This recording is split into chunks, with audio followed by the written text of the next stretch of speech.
Angoisse. Mais voilà, au bout de quelques heures, je m'ennuie. Le soleil étant encore haut dans le ciel, je ne peux décemment pas rentrer chez moi tout de suite. Pendant quelques minutes encore, je force ma nature, faisant semblant de profiter de la grandeur des lieux, mais je remarque mon petit manège. L'envie n'y est plus. Les faits sont là, et je ne peux rien contre eux. Je suis bel et bien enfermé à l'extérieur de chez moi, prisonnier de l'infini, De l'étranger, du jour lumineux. Petit à petit, ma respiration que je veux mesurer s'affole. Alors je marche rapidement pour l'épuiser un peu. Je m'ennuie, je m'ennuie, je m'ennuie. J'ai le désir furieux de tirer le rideau de la nuit pour mettre un terme au spectacle indécent du soleil qui se pavane en pleine nature, incitant les hommes au partage, à la douceur de vivre entre amis, aux promenades en famille, à la vie paisible en communauté. Chez moi, je parviens toujours à échapper à ce sentiment, à lutter contre ces accès de lucidité qui me font me sentir monstrueusement comme les autres. Je réussis à me persuader que non, je ne suis pas obligé, en tapant sur un de mes nuages, en me plongeant dans la lecture d'un roman, en nourrissant mes poules, en arrosant mes courgettes, en réparant mes vélos, ou en fermant mes volets. Mais ici, aucun dérivatif. Maladroit, imprudent que je fus, je n'ai pris avec moi que le léger bagage me permettant de ne pas mourir d'une faim terrestre. Rien de spirituel, ni livre, ni outils, ni carnet à dessin. Manque d'habitude. Mon esprit dérangé m'a convaincu que je serais capable de passer une journée entière sans occuper mes mains, en me divertissant le regard d'un simple spectacle, forcément ennuyeux à la longue. On dirait que je ne me connais pas. Je cherche un bloc de marbre tendre, mais allez donc, ils sont tous raides et secs à présent, et je pose mes fesses sur le premier venu. Je tente quelques respirations profondes.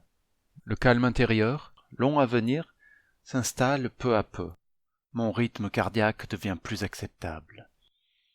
Les yeux fermés, j'alterne inspiration profonde et expiration lente à plusieurs reprises.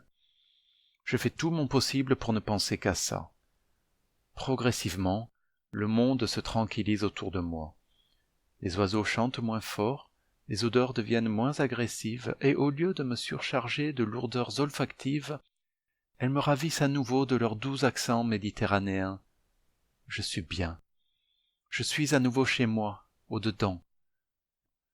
Le bruit d'un avion de ligne au loin vient me masser les tympans de son ronronnement régulier.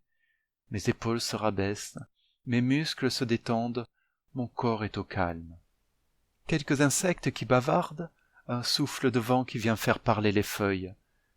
Qu'est-ce que je suis bien. Une brindille craque au loin. une semelle crisse sur un sol caillouteux. Quelqu'un. Je me lève d'un bond, tendant l'oreille. Les voix sont toutes proches. Je me ramasse sur moi-même avant de bondir dans les ronces, les yeux exorbités. Les oreilles en arrière, je suis un lapin anonyme pris dans les phares de la civilisation.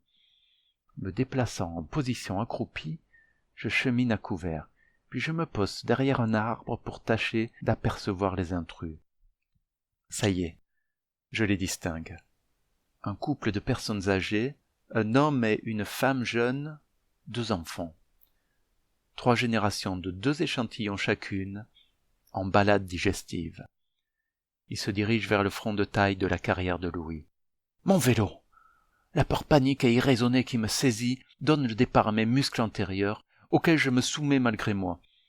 Effectuant une grande boucle à pleine vitesse, silencieux au possible, je contourne l'ennemi par l'arrière. Je suis indien.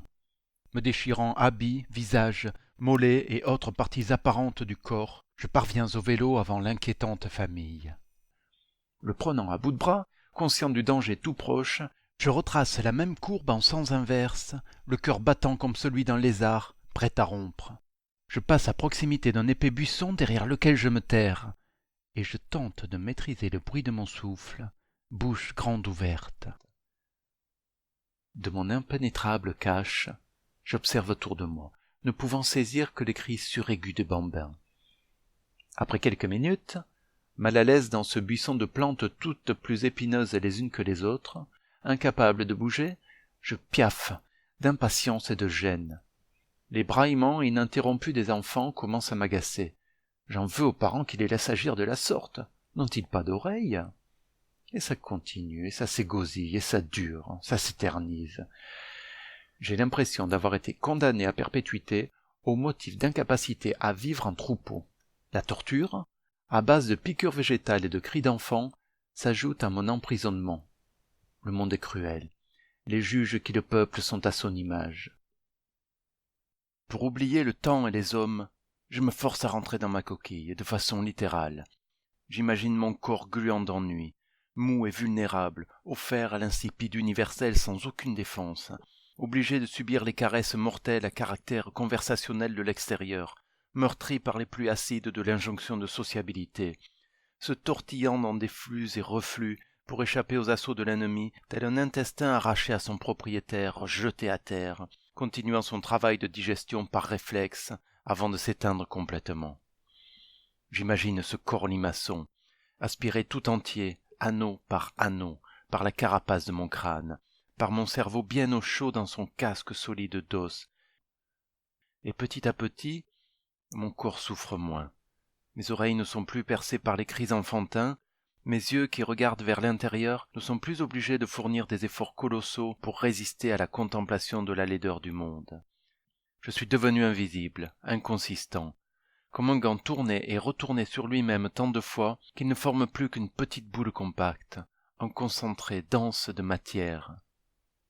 Au bout d'une éternité, la famille rebrousse enfin chemin pour rentrer au village.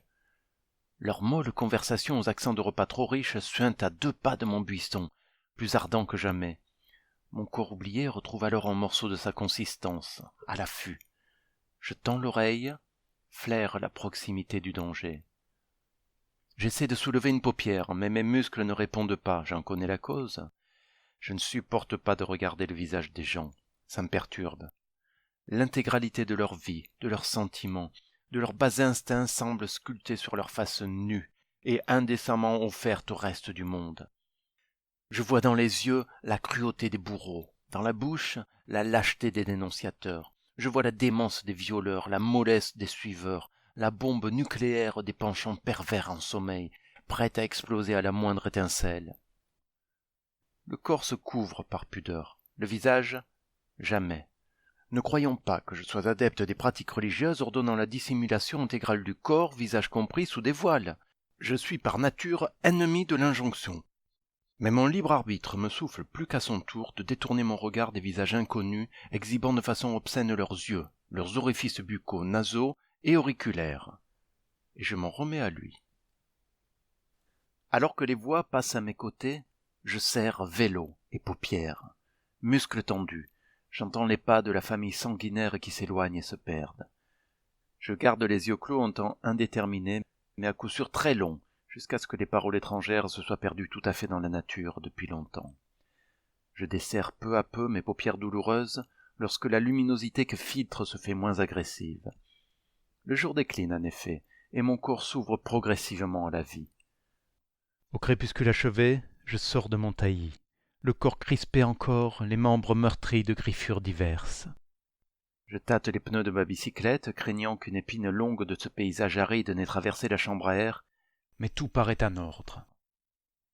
La nuit qui tombe apaise mes nerfs. Je fais un bout de chemin à pied, avant de me remettre en selle. Je profite des dernières poussières de jour pour m'extraire de la carrière, et me voilà bientôt sur la petite route de campagne. Buvant à plein poumon les humeurs de la nuit, la surdose d'oxygène venant nourrir grassement mes muscles, je pédale à triple régime, attaquant les descentes billes en tête. Le vent caresse mon visage avec violence, me confirmant que ma période d'internement est terminée, que je peux rentrer à la maison. Je suis libre, sans attache, sans obligation. Je ne suis prisonnier que de moi-même et de la pesanteur, ce qui est bien la moindre des choses. Galvanisé par ma liberté nouvelle, j'avale les kilomètres. La route défile sous mes roues gonflées de vent, je profite de chaque atome de paysage. Puis, d'un coup, je vois grandir sous la lumière de la maigre lune le profil de ma maisonnette qui m'attend sagement. Je rentre la tête dans les épaules car je la sens déjà qui me réprimande un brin pour m'être aventuré tout un jour en dehors de ses murs. Le portillon, par rancunier, me grince la bienvenue, et quand je foule l'allée sous l'odeur de verdure, j'entends une chorale de courgettes et de tomates, soutenue par un chœur de marbre et de cycles, qui entonne pour moi un chant à plusieurs voix, vaguement iconoclaste, célébrant le retour de l'enfant qui n'a rien prodigué du tout. Je laisse mon vélo rejoindre ses congénères en roue libre, tandis que je serre avec effusion la poignée de la porte en chêne, avant de me rendre dans toutes les pièces pour manifester ma présence. À l'horizontale, je flotte un instant au-dessus du salon, puis je vais, d'un doigt expert, sélectionner un roman dans ma petite bibliothèque. Enfin, j'entame la descente pour atterrir dans mon fauteuil défoncé favori. Le livre s'appelle « L'homme qui ». C'est un de mes préférés que j'ai lu à de nombreuses reprises. D'une petite centaine de pages, il raconte l'histoire de l'homme qui, et la fiction me fait rêver. Au milieu de cette énième lecture, je me lève mollement, puis je vais me brosser les dents, une paupière déjà close. Je fais subir le même sort à mon autre œil, et ce manège me fait doucement glisser vers le sommeil, sur le drap situé sous la couverture en laine de mon lit, à l'intérieur de la chambre qui se trouve dans la maison. Ma maison.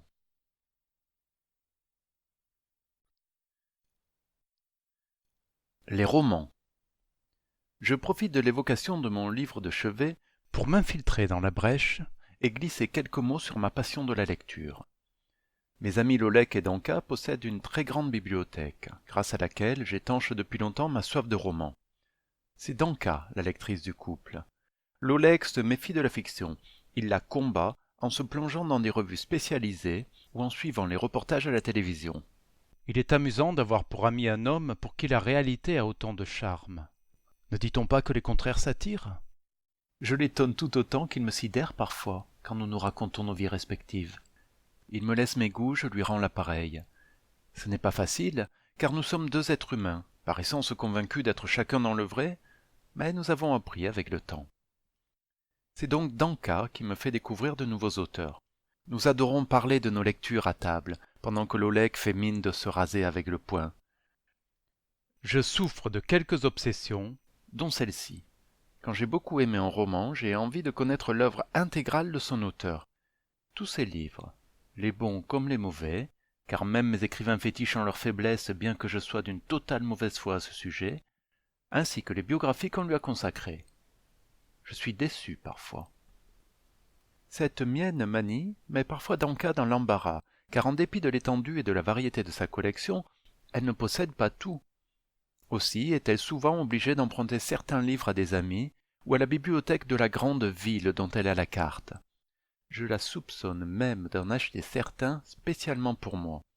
Elle corne quelques pages pour me faire penser que le roman a déjà été lu, mais à l'odeur du papier neuf, trop tassé, je devine son subterfuge.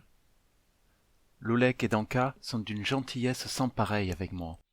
Je suis conscient que je ne les mérite pas. Je n'ai jamais compris la raison pour laquelle ils acceptent encore de faire partie de mes amis. Je leur offre parfois un marbre, et quand ils viennent manger, ils ne repartent jamais sans un panier rempli de légumes, de fruits et d'œufs. Ce n'est pas grand-chose, je sais, mais je suis parfois en peine pour leur exprimer mon amour. Au moment où je voudrais le faire, je me souviens à chaque fois qu'un Dieu facétieux m'a complètement privé de ce moyen d'expression. Quand les mots restent coincés à l'intérieur, une petite attention peut remplacer les phrases qu'on n'a pas su articuler.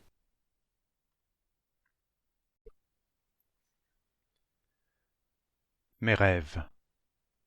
Le lendemain de mon escapade de 24 heures dans la nature, je me lève très tard. Ni le chant du coq, ni mon réveil matin n'ont eu une influence quelconque sur mon sommeil. Le travail de rêve cette nuit a eu besoin de plus de temps qu'à l'accoutumée pour m'aider à digérer les sensations nouvelles. Mon esprit a pris l'habitude de se réfugier dans l'inconscience réparatrice de l'assoupissement pour assimiler chaque expérience extraordinaire.